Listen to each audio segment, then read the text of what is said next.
Për studiuesin Artan Hoxha, presidenti i Tirana Business University, përgjigje që mazhoranca ju dha kërkesave të bëra së fundmi nga opozita lidhur me hetimin e zgjedhjeve ishte e pritshme. Duke analizuar vijshmërinë e negociatave PD-PS, Hoxha thot se pavarësisht se kryesocialisti Rama e shiti draftin e prezantuar 10 ditë më parë si një ofertë të re, në thelb e gjithë përmbajtja këtyre kërkesave ishte konsumuar. Sipas Hoxhës dhe përgjigja që kreu grupit kuvendor Demokrati dha në mënyrë zyrtare homologut të tij të Partisë Socialiste, ishte po e njëjtë me qëndrimin që mazhoranca ka mbajtur këto 1 vit e gjysmë pas zgjedhjeve. Jemi në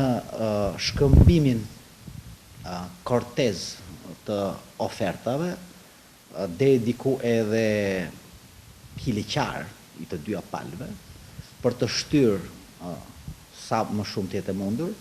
Duket që Partia Socialiste vazhdon të evitoj që të përdor instrumentat kushtetues dhe ligjor që i ka pasur,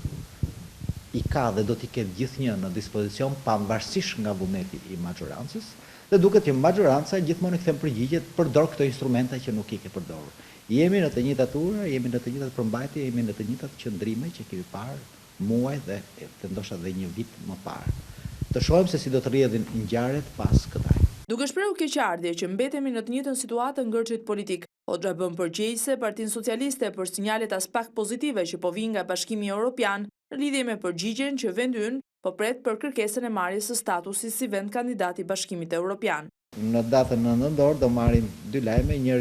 lajm i mirë përfundimtar për liberalizimin e vizave, dhe lajmi tjetër do të jetë një riadresim i politikës europiane mbi atë shqiptare që keni bërë përpara në fushën